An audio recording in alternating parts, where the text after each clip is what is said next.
The storm had been screaming for 2 days straight. Gideon Thorne sat close enough to the stove that the iron burned through his shirt, and still his boots held cold. Outside, Bitter Creek Ridge had gone white and blind. The pines had disappeared. The trail had disappeared. Everything had disappeared except the sound, that low, flat roar that pressed against the cabin walls like something alive and mean. He hadn't spoken a word in 11 days. Hadn't needed to. The knock came so hard the door shook in its frame. He was on his feet before he knew it, the Winchester already in his hand, the hammer already pulled. Nobody rode up Bitter Creek in a storm like this. Nobody who meant well, anyway. He yanked the door open. The cold hit him like a fist. She stood on the porch with ice in her hair and blood on her collar, and 3 horses behind her in the white. The horses were spent, heads down, legs trembling, flanks heaving steam into the dark. The girl was not spent. Her clothes were torn at the shoulder and soaked through, and her lips had gone the color of a bruise. But her eyes were black and level, and they did not blink. She was maybe 19, maybe younger. He said nothing. His grip on the Winchester tightened.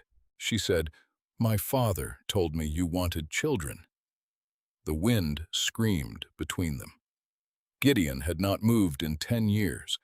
Not truly moved, not past the muscle and bone of it, not in the place where men keep the things that broke them.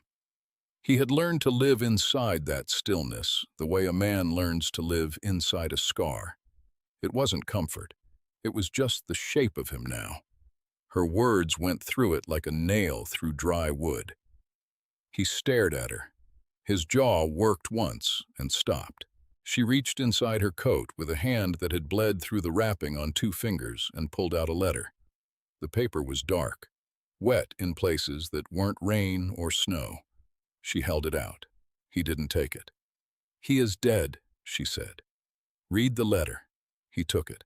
The horses behind her swayed. One of them, a blue roan Appaloosa with a white blanket spotted like thrown ash, turned its head and looked at Gideon with one dark eye. The animal's breathing was ragged. Another hour in this cold, and it wouldn't be breathing at all. Gideon looked at the letter. The handwriting was thin and pressed hard, a man writing fast or writing with pain in his hands. The ink had run in 2 places, but the name at the top was clear enough. Gideon Thorne, the only man in the territory who would have written that name, the only man in the territory who had a right to. Gideon's thumb pressed flat against the page. The paper crinkled. He had told himself many times in the 10 years since that he had paid that debt. He had told himself it so many times it had almost started to feel true. The girl on his porch had not moved. She was watching him with those level eyes, and there was something in the set of her jaw, not pleading, not rage, something harder than both, that told him she had already decided she would stand there until the storm took her, before she would beg. He looked at the horses. He looked at the letter. He stepped back from the door. "Get them in the barn," he said. "Far stalls. There's hay." She did not thank him. She turned back into the storm and took hold of the lead rope and walked those 3 ruined horses through 2 feet of snow without a word.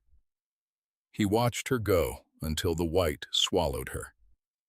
Then he stood alone in his doorway with a dead man's letter in his hand, the cold pouring in around his legs, and read what Nesha Running Water had written to him in the last hours of his life.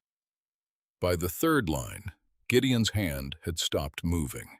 By the 6th, he had forgotten the cold entirely. She was already awake when he got up. He didn't know what hour it was. The storm had stolen the light. But when Gideon pushed open the barn door at what felt like 4 in the morning, Najoni was crouched over the water trough with a hand axe breaking the ice that had sealed it overnight. She swung clean, and even the blade catching what little lantern light there was. Her breath came out in short white bursts. She did not look up.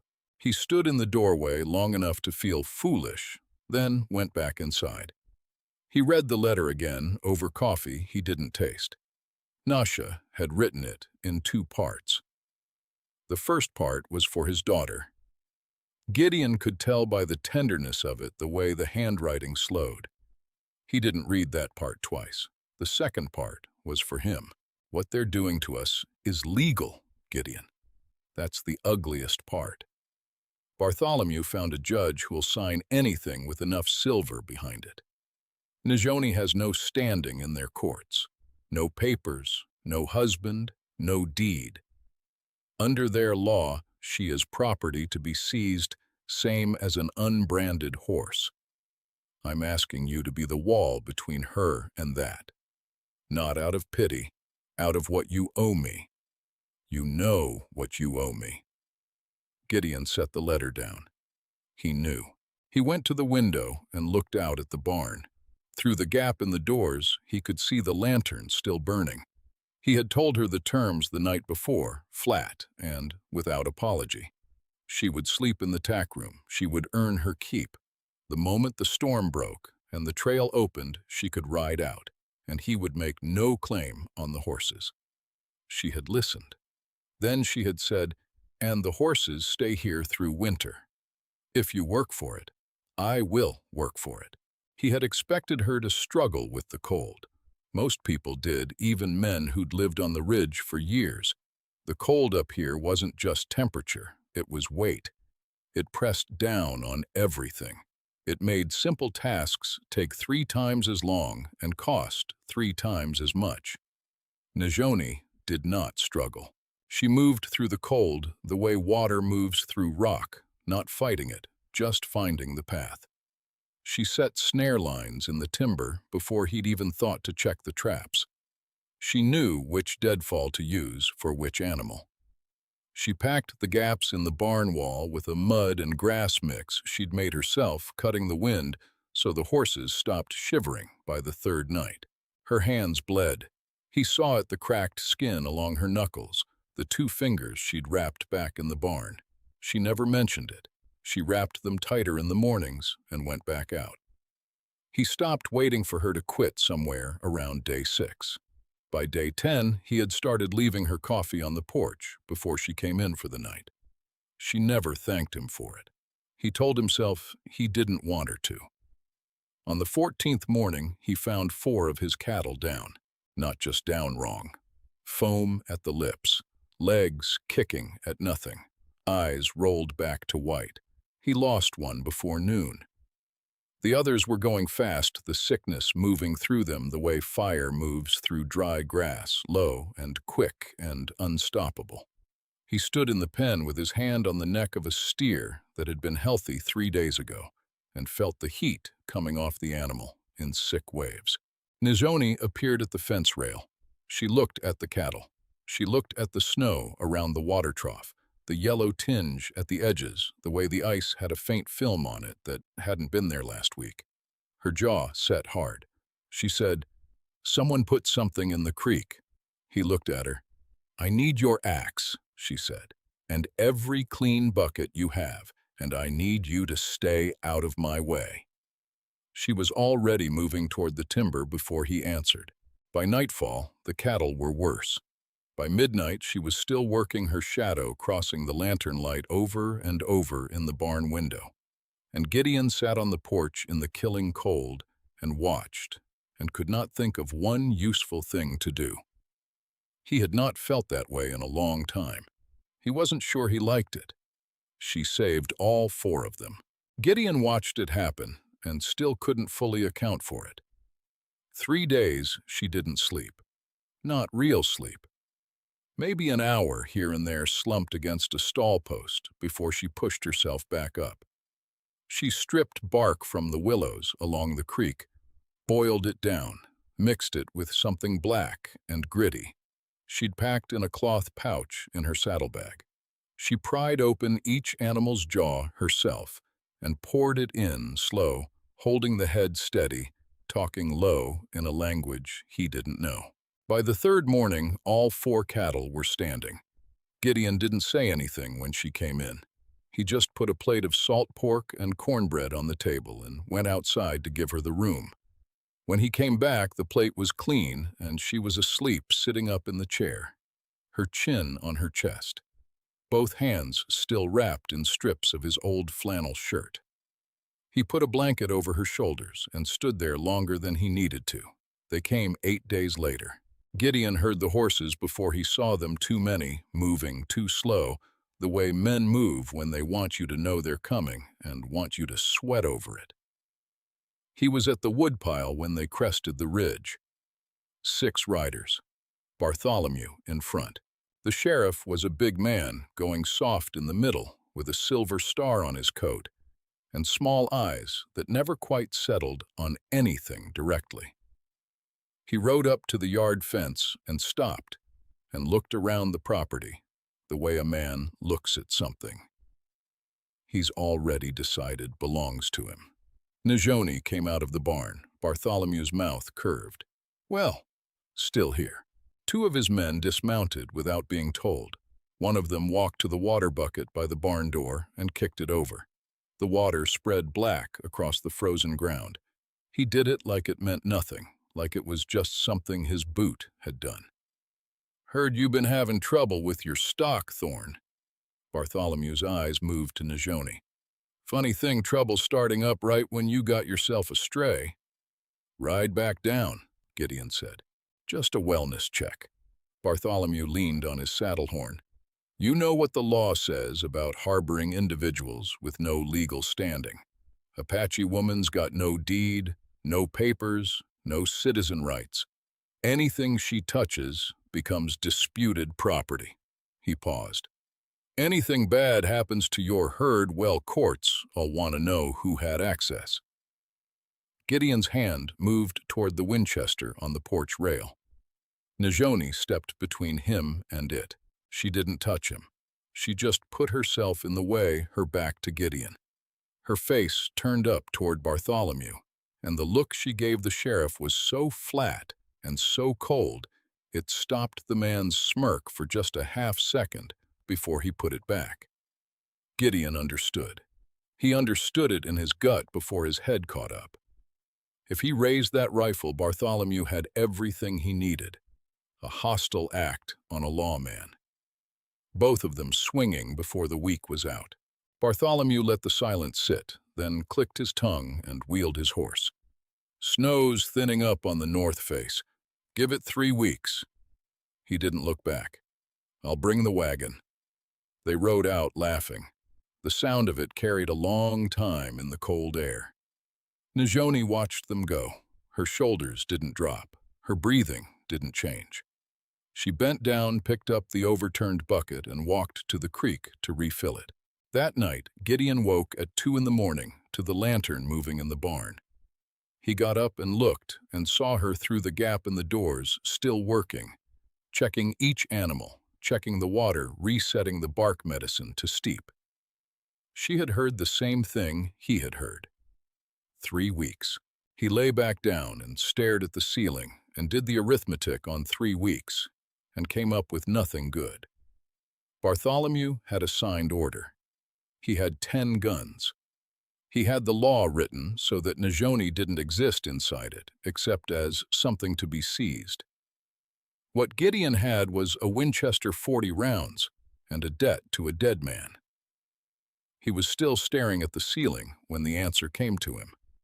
It was not a good answer. It was not the kind of answer a man arrives at, easy, but it was the only one that would hold. He sat up, reached for his boots. Chapter 4. The Edge of Despair. The snow had been pulling back for 4 days when they came. Gideon heard them while the sky was still gray, the sound of 10 horses moving together, not fast, not slow, the sound of men who had already won and knew it. He was at the window when they cleared the tree line, Bartholomew in front, same as before. But this time there was a wagon behind him, iron wheels, bars on the sides. Nizoni came to stand beside him at the window. Neither of them spoke. He counted the riders. Then he counted again. 10 guns plus Bartholomew. The wagon driver made 12. Gideon reached for the Winchester. "I know," he said, before she could say anything. "I know." He went out onto the porch, and she came with him, and they stood there together in the thin spring light, while 12 men spread out in a loose arc around the yard. Bartholomew rode to the fence and pulled a folded paper from his coat and held it up like it was something holy. Territorial order signed by Judge Callum Prest. His voice was the voice of a man who had rehearsed this. Seizure of 1 Apache female, name unknown, and 3 Appaloosa horses, property status disputed. All goods and persons named herein are remanded to territorial custody pending settlement. One of the riders had already dismounted and was moving toward the corral gate. Nizoni's hand went to the knife at her belt. Gideon felt it happen before he saw it, the way her arm shifted, the way her weight settled back onto her heels. He knew what it meant. He'd seen men make the same decision before. The knife wasn't for Bartholomew. It was for herself. She would not get in that wagon. She had made that decision somewhere quiet inside herself, and it was already done. His chest locked up. Bartholomew smiled. It was the smile of a man who had seen this before too, and had never once lost. "Put the rifle down, Thorne. You start shooting, I got 9 men to finish it before you work the lever twice. Girl dies, you die, and I still take the horses. Only difference is, I don't have to do the paperwork." The rider at the corral gate swung it open. The blue roan Appaloosa shied back, ears flat. Gideon leveled the Winchester at Bartholomew's chest. His hands were steady. His breathing was steady. Somewhere underneath that, he felt something that had no name, not rage, something older and darker than rage. The thing a man feels when he looks at the arithmetic and every answer comes up the same. Bartholomew raised his hand. 8 rifles came up. The yard went absolutely still. No wind, no birds, just the sound of the roan moving in the corral and Nizoni's breath slow and controlled beside him. She pulled the knife free of its sheath. The blade caught the pale morning light. Gideon looked at her. She was not looking at him. She was looking straight ahead, jaw set, and her hand on that knife was not shaking. He looked at the cattle in the pen, heavy and healthy coats, thick. The horses in the corral. The barn with its new-packed walls. The herb bundles drying under the porch eave that hadn't been there 4 months ago. He looked at all of it and felt something shift in him like a floorboard giving way. He lowered the Winchester. The barrel came down slow. He let his arm drop to his side. He heard one of the riders let out a short laugh. Nizoni's head turned toward him. One sharp movement. The look on her face cut right through him. Bartholomew stepped down from his horse. He was smiling with his whole face, now the smile of a man who had been right about something for a long time. He straightened his coat and walked through the gate and started across the yard. "Smart choice, Thorne," he said. "Smart." Gideon reached into his coat. The paper was folded in thirds, the way a man folds something he's carried a long time. Gideon pulled it from his inside coat pocket and held it out flat in the open air, not handing it to Bartholomew, just holding it where everyone in that yard could see it. The red wax seal of the Territorial Registry Office sat dead center, unbroken, dark as a wound. Bartholomew stopped walking. His eyes went to the paper, then to Gideon's face. The smile was still there, but it had gone careful around the edges. "She is not without standing," Gideon said. His voice came out flat and even, the way a man speaks when he has thought a thing through until all the heat burned off it. "She is my wife. Has been for 3 weeks." Nobody moved. The rider at the corral gate stood with his hand on the post and did not move. The 8 men with rifles up did not move. Bartholomew did not move. Gideon took 2 steps forward and held the paper out and let it go. It hit Bartholomew in the chest and fell. The sheriff caught it before it reached the ground, a reflex, the hand moving before the brain decided to, and that small, helpless grab was the most satisfying thing Gideon had seen in 10 years. "Her property is my property," Gideon said. "Her horses are my horses. Any man who puts a hand on what belongs to the Thorne homestead, I will shoot him off my land and sleep easy after." Bartholomew unfolded the paper. He read it. He read it again. The color in his face shifted the high red of a man who had been sure of something and is now doing fast, ugly arithmetic in his head. The seal was real. The date was real. 3 weeks ago, Gideon had ridden 2 days through the last of the winter cold to the territorial capital, filed the paperwork with the registry clerk, paid the $2 fee, and ridden 2 days back. He had told Najoni none of it. He had come back and put the folded paper in his coat and gone back to work and said nothing. He had not been certain she would want it known. He wasn't certain now. He made himself not look at her. Bartholomew's jaw worked. He looked up from the paper. He looked at his men. He looked back at Gideon with something in his small eyes that was not quite rage and not quite fear, but lived in the country between them. "Judge pressed. Can read the territorial marriage statute same as you." Gideon picked up the Winchester from where he'd leaned it against the fence post, not raising it, just holding it. "A wife holds full property standing through her husband's deed. That is the law, your law, the one you wrote up here to use." He let that sit for a moment. "You want to go back down to Blackwood and explain to Judge Prest why his order don't apply. You go ahead and do that." Bartholomew stood in the yard with the paper in his hand, and 12 men watching him, and nothing to do with any of it. The rider at the corral gate stepped back and swung it quietly shut. One by one, without a word from Bartholomew, the rifles came down. The sheriff folded the paper once, sharp and hard, along a crease that wasn't there before. He looked at Najoni for a long moment.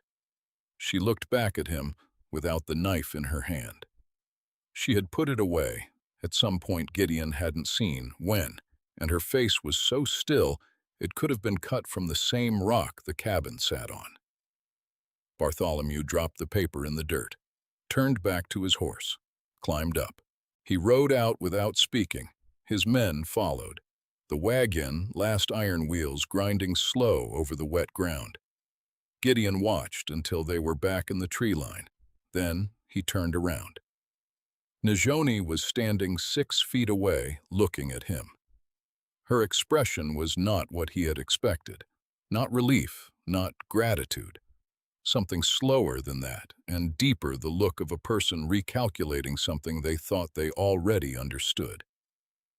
The yard was quiet, except for the roan moving in the corral. 3 weeks ago, she said. It wasn't a question. Night after they came the first time. She looked at the tree line where the riders had gone, then back at him. "You did not tell me." "Didn't know if it would work," he said. "Didn't want to." He stopped, started over.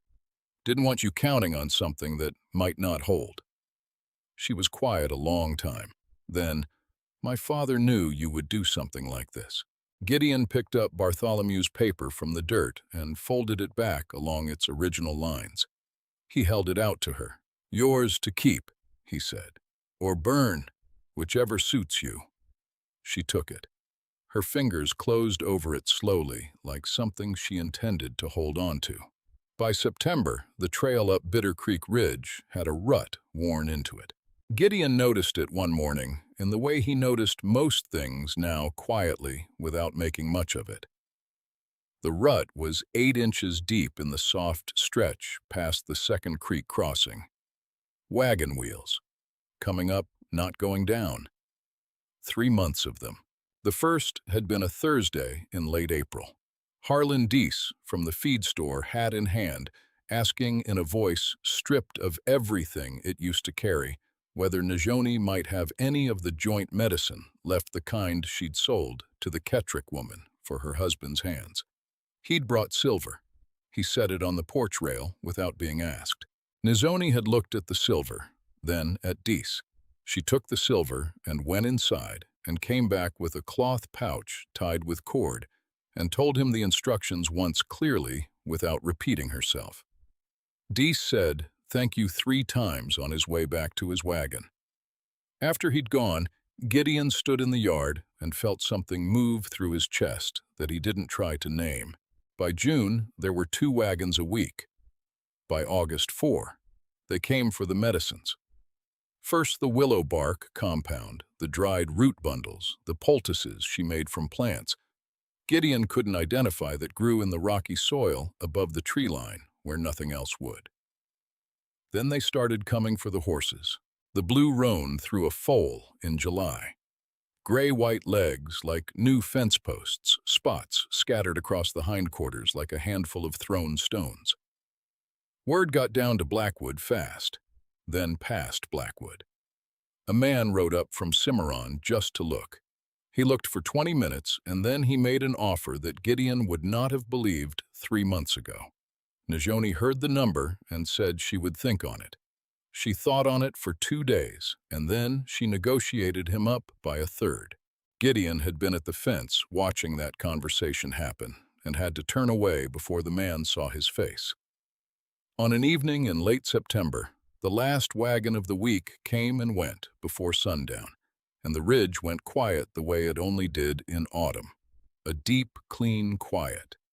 The aspens already yellow, the first cold coming down off the high country, on a wind that smelled like iron and pine. Gideon sat by the stove. Najoni was at the table behind him writing figures in the ledger she'd started keeping in May. The scratch of the pencil, the fire settling. Outside, the horses moving slow in the corral. He thought about the letter. He thought about Nasha, writing it in whatever pain he'd been in at the end, pressing hard on the paper, spending his last clear hours on something he needed to say to a man he'd saved 10 years ago on a muddy road outside Tucson. What Nasha had understood that Gideon hadn't, not until now, not until he sat in this room that smelled like dried herbs and wood smoke and horse, and something that had no name except that it was the opposite of what this place had smelled like in January. Nasha hadn't sent her here to solve a problem. He'd sent her here because he knew what she would build, because he knew maybe better than Gideon ever had that there was still something in Gideon Thorne worth building around. He said without turning, "You don't have to stay." The pencil stopped. "The paper's yours," he said. "The horses are yours. You've got buyers now and enough silver to deed land wherever you choose. You don't owe this place anything." He kept his eyes on the stove. "You don't owe me anything." The fire popped once. He heard her set the pencil down. Then the chair moved and her weight was on the bench beside him, and she leaned her head against his shoulder, and he went very still. Outside, the roan moved through the corral in the last of the light, her foal close at her flank. Najoni said nothing. She didn't need to. Gideon put his arm around her slowly, the way a man moves when he's afraid a thing is not real and does not want to be the one to prove it. But she was there, solid and warm and entirely real, her breath evening out, her hand resting open on her knee. He looked at the room around them, the herb bundles, the ledger, the foal's wool blanket folded on the shelf she'd built herself from scrap pine, neat and square against the wall. Her father had sent her here with 3 exhausted horses and a blood-soaked letter, and 1 sentence that had cracked 10 years of ice in a single blow. Gideon finally understood what that sentence had really meant. Not what he could give her, what she would grow. The fire burned low, and neither of them moved to add wood, and the dark came in gentle around the cabin on the ridge and held them there quiet inside it. the roots of something neither one of them had a name for, yet going down deep and slow into the rock beneath their feet.